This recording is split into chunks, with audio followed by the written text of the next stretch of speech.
Hey everybody, James here, doing an update on my 10-gallon planted. I went ahead and trimmed all the moss. You can see it's a lot more even than it was. Not quite as rotty as it was anyways. So, at least I gave it the best I could anyway. Kind of shaped this one into somewhat of a ball. It'll take a little while to get it to where I actually want it. The little Java fern is actually starting to get moving a little bit. The other one is doing so-so.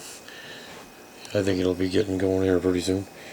The sword is going berserk on me. And these I didn't even bother with as far as this and this.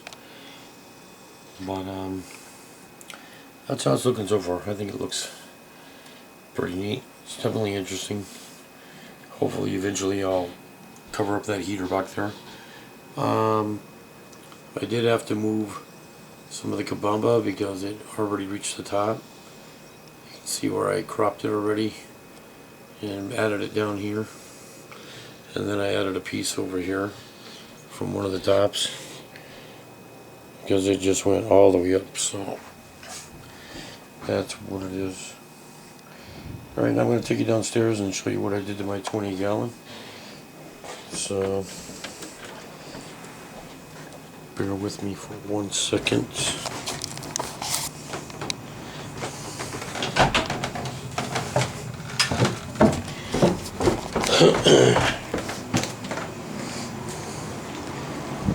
Have the lights off down here. Alright, hold on a second. Drive my fish crazy. Alright, this is the 20-gallon breeder. It was originally just the black gravel, and I had originally removed the rock and whatnot, and there was only a couple of plants in there, like the kabamba over here. I had it planted in here, and maybe some of the moss. But I went ahead and pulled all the substrate out, which is just this black substrate. I went and put natural organic soil inside of it, and then capped it with the white sand, and then replaced it again with the original black substrate, which actually looks pretty cool, and it definitely makes these fish stand out. So, and then from there I went and took this big sword from the 75-gallon and threw it in here. Some of the wisteria I put in the background, and wisteria right here in the foreground. And then this piece of driftwood that I got from upstate. I dyed some moss to it to give it kind of that tree effect. There's a piece of kabamba right there. And then here's the tree effect that I'm talking about. Just to try something different. I've got so much moss, so I've got plenty of it to play around with. That ugly ass heater or filter in there is not going to stay. It's just to help clear this thing up after I was messing with it. But it's going to be a 20-gallon breeder.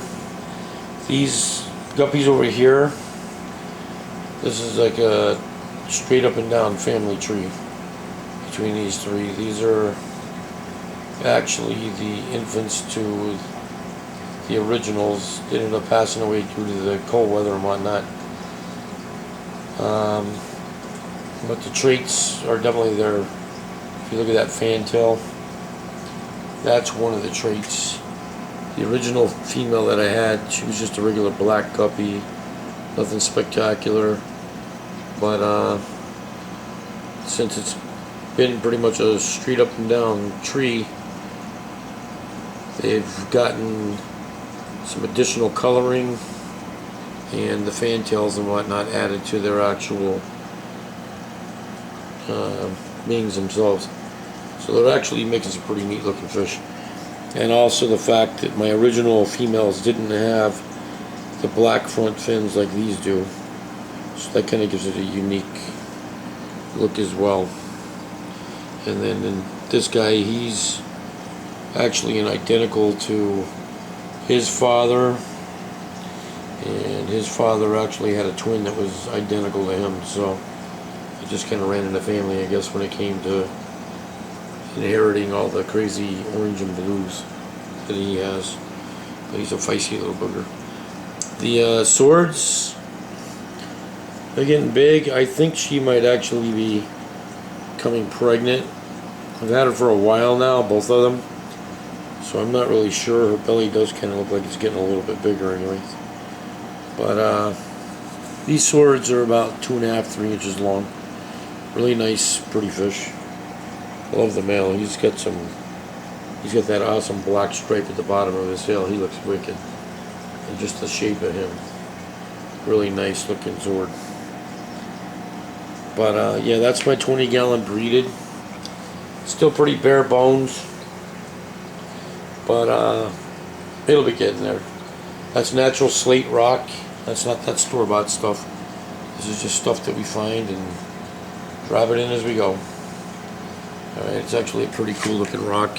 I don't know how well of detail I can get for you of it, but it's pretty awesome looking rock, I'll give it that. The glass and whatnot I didn't clean, only because I wanted to keep everything as biologically close to as it was. This part out here I could have cleaned, I guess. That's just splashing from the saltwater tank next door over here, the little mini reef. But easy enough to fix. So that's probably the only ugly about it. But there you have it. That's it. So that's my 20-gallon breeder. And these all have moonlights in them. I don't know how well you can see it, but yeah, it's got moonlights. It's not going to do much good on the black side.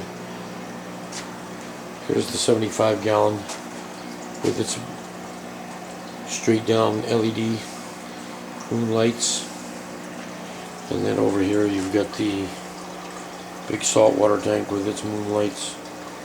So it's a moonlit situation down here for sure. See that? Except for that little one.